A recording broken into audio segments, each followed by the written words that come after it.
नमस्कार दोस्तों, आपका अपने चैनल मनोज गुप्ता अकेडमी में आपका स्वागत है।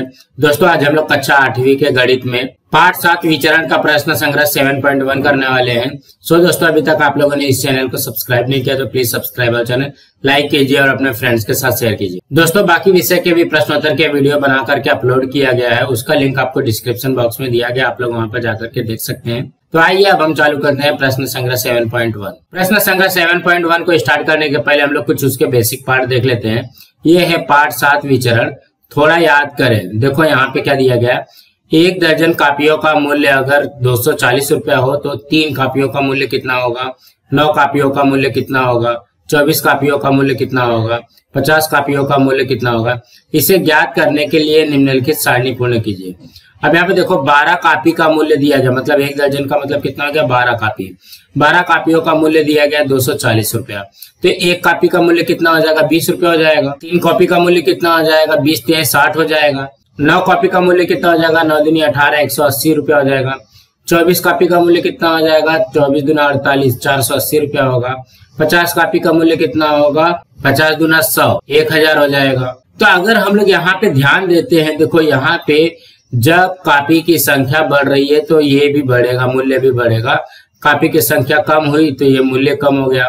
फिर से कापी की संख्या बढ़ रही है तो यहाँ पे देखोगे इससे ये बढ़ रही है तो ये इधर बढ़ गया। ये क्या दिया गया, प्रश्न संग्रह 7.1 में पहला प्रश्न दिया गया है, विचरण के चिन्ह का उपयोग करके लिखिए। पहला है वृत्त की परिधि, जिसको सी लिखा है, उसकी त्रिज्या r के समानुपात में होती है। मतलब यहाँ पे विचरण दर्शाना है। देखो C जो है प्रत्यक्ष विचरण कर रहा है R से, सिर्फ हमको इतना ही लिखना है। इसके उत्तर में आएगा C प्रत्यक्ष विचरण कर रहा है R से। देखो वृत्त की परिधि ये C हो गया, उसकी त्रिज्या के समानुपात में होती है, तो इसका उत्तर सिर्फ इतना ही आएगा। अब अगला करते हैं। दूसरे में क्या दिया गया, कार में भरा हुआ पेट्रोल L तथा उसके द्वारा तय की गई दूरी प्रत्यक्ष विचरण में है। तो यहाँ पे देखो कार में भरा हुआ पेट्रोल के लिए क्या लिखा है, L, और तय की गई दूरी के लिए लिखा गया है D।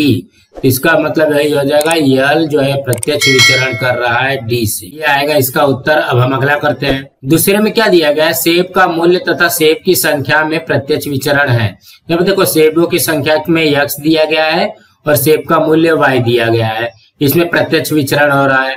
इस आधार पर निम्नलिखित सारणी पूर्ण कीजिए। यहाँ पे ये जो सारणी दिया गया है आपको पूरा करना है, इसको भरना है। तो सबसे पहले हम लोग इसको सॉल्व करते हैं। क्या दिया गया है, x जो है प्रत्यक्ष विचरण करता है y से। देखो यहाँ पे सेब का मूल्य तथा सेब की संख्या में प्रत्यक्ष विचरण, इसको कैसे सॉल्व करोगे। देखो यहाँ पे ये जो प्रत्यक्ष विचरण है ना, उसका चिन्ह चेंज करके बराबर कर दो और यहाँ पे k लिख दो, बाकी सेम रहेगा। देखो x इसके जगह पे बराबर k और ये आ जाएगा y, ये इस तरीके से लिखना है। अब यहाँ पे ध्यान दोगे, देखो यहाँ पे x की वैल्यू क्या दी गई है, 1, और y की वैल्यू दी गई है 8। यहाँ पे लिखोगे जब x बराबर 1 तथा y बराबर 8, मतलब ये यहाँ पे रखना पड़ेगा। तो ये वाली जो वैल्यू है x बराबर 1 और y बराबर 8 जो है इसमें रखना है। तो ये समीकरण लिख लो, x बराबर ky, इसलिए 1 बराबर k गुणे y के जगह पे क्या रखना है, 8 रखना है। अब यहां से देखोगे ये गुणा हो रहा है तो इससे हट जाएगा, तो क्या हो जाएगा, 1/8 हो जाएगा, भाग हो जाएगा। तो हमारे पास क्या आया, k बराबर 1/8। तो यहाँ पे लिख लो k बराबर 1/8। ये क्या है, इसको यहाँ पे ब्रैकेट में लिख लो, ये है विचरण का अचरांक, विचरण का अचरांक। अब क्या करना है, देखो ये k बराबर जो 1/8 आया है ना, उसको ये वाले समीकरण में लिख लो, x बराबर ky में। तो यहाँ पे आ जाएगा x बराबर ky हमको दिया गया है, तो ये हो जाएगा x बराबर k के जगह पे रख लेते हैं 1/8 और ये आया y। ये है विचरण का समीकरण। अब इसी समीकरण में रख करके हमको वैल्यू निकालनी है। तो यहाँ पे ध्यान दोगे, देखो y का वैल्यू कितना दिया गया, 56। तो यहाँ पे x की वैल्यू निकालनी है। पहला नंबर डाल दो, जब y बराबर 56, तो ये हो जाएगा, इसी समीकरण में रख दो x बराबर 1/8y, तो ये हो जाएगा x बराबर 1/8 गुणे 56 हो जाएगा। तो ये हो जाएगा 8 सते 56।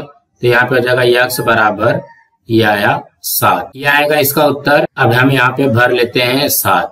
अब क्या दिया गया है, यहाँ पे देखो यक्स का मान 12 दिया गया है और वाई का मान निकालना है हमको। तो दूसरे के लिए भी आप लोगों को ये पूरा का पूरा करना पड़ेगा।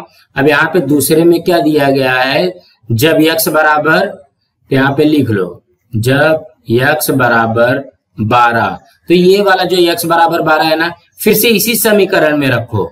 यहाँ पे हो जाएगा यक्स बराबर 1/8 वाई तो दिया गया है।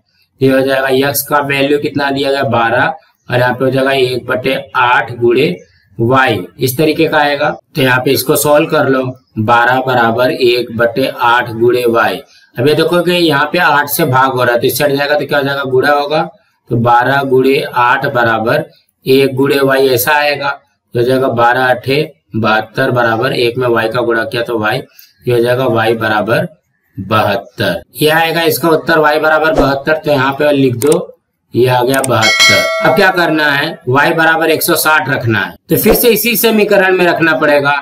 यहाँ पे तीसरे के लिए हम लोग लिखते हैं y बराबर 160 रखना पड़ेगा। ये देखो हमारे पास समीकरण क्या दिया गया, x बराबर 1/8 y दिया गया है, इसलिए x बराबर 1/8 गुणे y का वैल्यू कितना दिया गया 160। अब ये कट रहा है क्या, देखो 8 से ये कट जाएगा 20 बार में। तो ये हो जाएगा यक्स बराबर 20 से कम 20। तो यहाँ पे क्या हो जाएगा, यक्स की वैल्यू 20। कहने का क्या मतलब है, पहले के लिए, दूसरे के लिए, तीसरे के लिए आप लोगों को ये पूरा का पूरा यहाँ तक सॉल्व करना ही पड़ेगा। उसके बाद में हम यहाँ पे इसकी वैल्यू निकाल सकते हैं। अब अगला प्रश्न करते हैं। तीसरे प्रश्न में क्या दिया गया, यदि यम प्रत्यक्ष विचरण करता है n के और यम बराबर 154 और n बराबर 7 है, तो n बराबर 14 होने पर यम का मान ज्ञात कीजिए। तो इसको भी वैसे ही करेंगे, यम प्रत्यक्ष विचरण करता है n के, इसलिए यम बराबर क्या हो जाएगा, kn हो जाएगा। तो यहाँ पे देखोगे यम बराबर kn है ना, तो अब यहाँ पे वैल्यू रखो। तो यहाँ पे लिखोगे जब यम बराबर 154 तथा n बराबर 7। अब यहाँ पे देखो ये दोनों की वैल्यू इसके अंदर रखना है ना। तो ये जाएगा यम बराबर kn, इसलिए यम का वैल्यू है 154 और यहाँ पे k वैसे का वैसे आ जाएगा, गुणे 7 हो जाएगा। n बराबर 7 है तो ये हो जाएगा 154, यहाँ पे गुणा हो रहा है तो यहाँ पे जाएगा भाग, बराबर k हो जाएगा। ये इसको कैंसिल कर दो तो ये हो जाएगा 7 दूनी 14, यहाँ पे भी आया 14 तो 7 दूनी 14, तो ये आ गया 22 बराबर k। यहाँ पे क्या आया, k बराबर 22। ये क्या दिया गया, ये विचरण का अचरांक है। तो यहाँ पे लिखोगे विचरण का अचरांक। अब क्या बनाना है हमको, समीकरण बनाना है। तो समीकरण बनाने के लिए क्या करोगे, मालूम है, ये जो k बराबर 22 आया ना, उसको इसी में लिखोगे। यम बराबर kn तो दिया गया है, तो ये हो जाएगा यम बराबर 22 n हो जाएगा। ये हमारा क्या बना, विचरण का समीकरण। क्या बनेगा, विचरण का समीकरण। ये समीकरण बन गया हमारा। अब क्या पूछा है, n बराबर 14 होने पर यम का मान निकालो। तो यहाँ पे लिखोगे जब n बराबर 14, यहाँ पे लिख लो समीकरण, पहले लिख लो m बराबर 22n। तो ये हो जाएगा m बराबर 22 गुणे n की वैल्यू कितनी दी गई है 14। तो ये हो जाएगा 22 में 14 का गुणा कर दो, यहाँ पे गुणा कर देते हैं, 22 में 14 का गुणा कर, ये हो जाएगा 4 दूनी 8, 4 दूनी 8, उसके बाद 1 दूनी 2, 1 दूनी 2, तो ये हो जाएगा 8, 8 2 10 का 0 हासिल 1, 2 1 3, मतलब ये कितना आया 308। तो इसके उत्तर में लिखोगे यम का मान 308 है। कुछ नहीं करना है, देखो यहाँ पे प्रत्यक्ष विचरण दिया गया है, प्रत्यक्ष विचरण से हम ये पार्ट निकाल लेंगे, यम बराबर के एन। यम बराबर के एन में पहले यम और एन का मान रख दो, तो के का मान आ जाएगा। अब जो के का मान है उसको फिर से इसी समीकरण में रखोगे, तब ये जाकर के हमारा नया समीकरण बनेगा। बाद में एन बराबर 14 दिया गया है, उसका वैल्यू समीकरण में रख करके आ जाएगा। अब हम अगला प्रश्न करते हैं। चौथे प्रश्न में क्या दिया गया, यन यम के प्रत्यक्ष विचरण में है, यहाँ पे उल्टा है, यन जो है यम के प्रत्यक्ष विचरण में है। तो दी गई सारणी पूर्ण कीजिए। तो यहाँ पे कैसे करोगे, यन बराबर के यम हो जाएगा। यहाँ पे देखोगे ऐसे करते हैं ना, प्रत्यक्ष विचरण को बराबर के लिख देते हैं। अब यहाँ पे लिखोगे जब यम बराबर 3 तथा यन बराबर 12। अब ये वैल्यू जो है यम बराबर 3 यन बराबर 12 इसमें रखना है। तो हमारे पास क्या है, यन बराबर के एम है। तो यहाँ पे हो जाएगा यन का मान 12, के वैसे के वैसा लिखो और यहाँ पे हो जाएगा 3। अब ये गुणा हो रहा है तो इस हट जाएगा तो क्या हो जाएगा, भाग होगा। 12 भागे 3 बराबर के। अब ये कटेगा क्या, यहाँ पे देखोगे ये कट गया, 3 चौक 12, ये जगह 4 बराबर के, इसलिए के बराबर 4। तो ये के बराबर 4 क्या आएगा, विचरण का अचरांक आएगा। अब ये जो के बराबर 4 है उसको कहाँ पे रखना है, फिर से इसी समीकरण में रखो।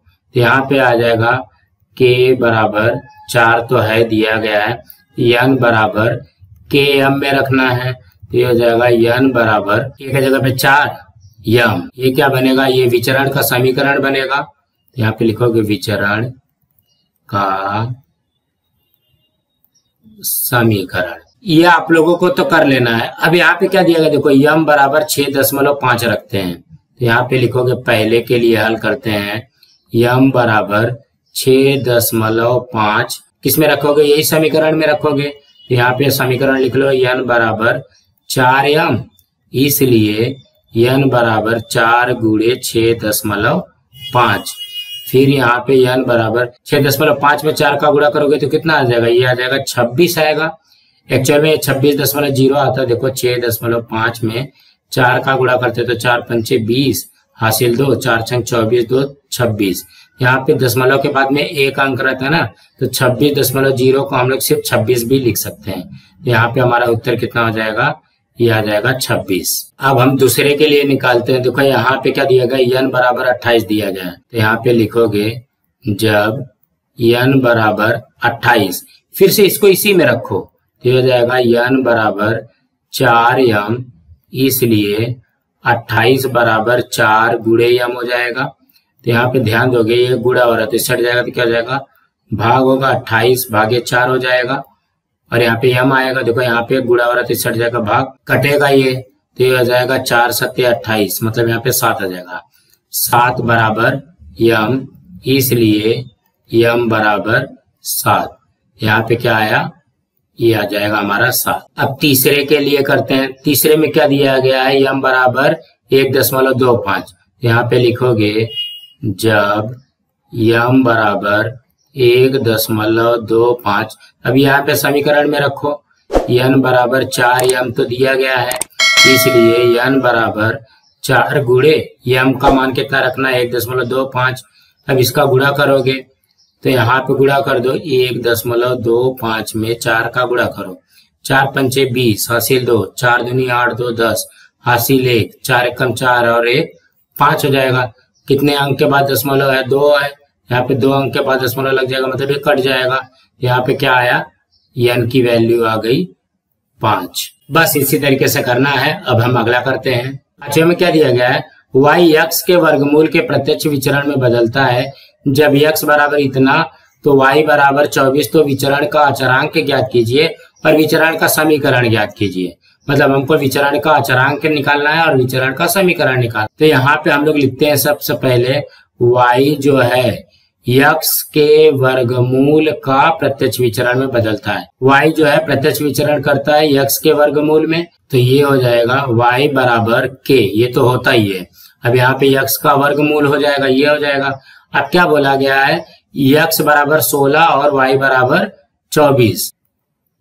जब x बराबर 16 y बराबर 24, इसका वैल्यू रख दो यहाँ पे, तो ये हो जाएगा y बराबर k x का वर्गमूल, तो ये हो जाएगा y 24 दिया गया है, यहाँ पे हो जाएगा k गुणे और ये हो जाएगा यहाँ पे लिख दो 16, तो ये हो जाएगा 24 बराबर k गुणे 16 का वर्गमूल कितना होता है, 4 होता है ना, इसलिए 24/4 और यहाँ पे k हो जाएगा। ये कटेगा क्या, देखो 4 छंग 24 हो जाएगा, तो ये आ गया k बराबर 6। यही तो आएगा ना विचरण का अचरांक। विचरण का अचरांक। यही पूछा है ना, देखो यहाँ पे विचरण का अचरांक ज्ञात कीजिए। ये निकल गया विचरण का अचरांक के बराबर 6। अब क्या करना है, विचरण का समीकरण निकालना है। तो यहाँ पे के बराबर 6 जो है ये इसी में रख दो, तो ये हो जाएगा y बराबर के करनी में x में रखना रहता है ना, तो ये हो जाएगा y बराबर 6 करनी में x। y बराबर 6 करनी में x हमारा क्या बनता है, ये बनता है विचरण का समीकरण। यही तो निकालना था, इसके आगे आप करने की जरूरत नहीं है, सिर्फ हमको इतना ही निकालना है। अब अगला प्रश्न करते हैं। छठवें में क्या दिया गया है, सोयाबीन की फसल निकालने के लिए 4 मजदूरों को 1000 मजदूरी देनी पड़ती है। यदि मजदूरी और मजदूरों की संख्या में प्रत्यक्ष विचरण हो तो 17 मजदूरों को कितनी मजदूरी देनी पड़ेगी। तो यहाँ पे देखो x और y ऐसा नहीं लिखा है ना, तो हम लोग यहाँ पे लिखते हैं माना मजदूरों की संख्या बराबर x और मजदूरी जो है, मजदूरी क्या मानते हैं, y मान लेते हैं। अब क्या बोला गया, देखो मजदूरी और मजदूरों की संख्या में प्रत्यक्ष विचरण है, तो ये हो जाएगा y प्रत्यक्ष विचरण करता है x पे।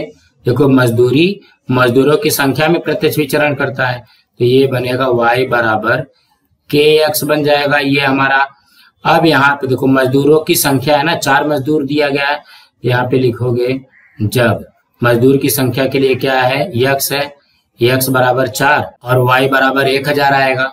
देखो यहाँ पे y बराबर हमने क्या माना है, मजदूरी माना है, तो यहाँ पे मजदूरी दिया गया है 1000।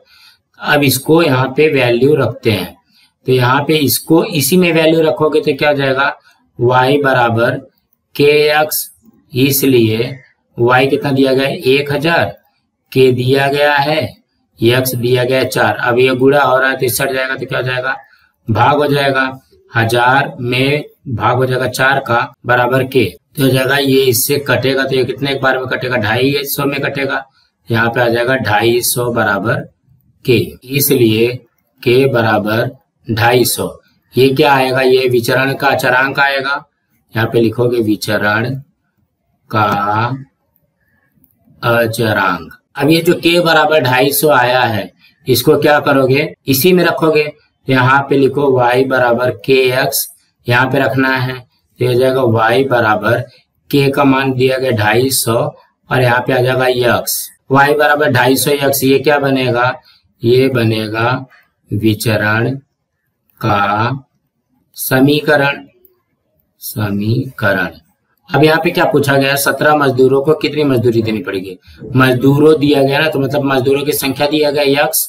यहाँ पे लिखोगे जब x बराबर 17, तो यहाँ पे लिखो y बराबर 250 x है, ये हो जाएगा y बराबर 250, ऐसे लिख दो, x का मान 17 से गुणा कर दो, ये हो जाएगा y बराबर, अब यहाँ पे करो 250 में 17 का गुणा कर दो, ये हो जाएगा 700, 7 × 5 = 35, 7 × 3 7 × 14 3 17 गुणे 100, 1 × 5 = 5, 1 दूनी 2। अब इसको जोड़ दो, 0 5 7 5 12 का 2 हासिल 1, 2 1 3 1 4, 4250, 4250। ये क्या आया, y का मान आया। y का मान क्या है, मजदूरी है ना, तो ये मजदूरी निकल गया 4250। तो यहाँ पे उत्तर में लिखोगे 17 मजदूरों को 4250 रुपए मजदूरी देनी पड़ेगी। दोस्तों आप लोगों को ये वीडियो कैसा लगा, आप लोग कमेंट बॉक्स में जरूर लिख करके बताइए, और इस वीडियो को ज्यादा से ज्यादा लाइक कीजिए, अपने फ्रेंड्स के साथ शेयर कीजिए ताकि उनको भी प्रश्न संग्रह 7.1 मिल सके, और इस चैनल को सब्सक्राइब कीजिए। नमस्कार दोस्तों।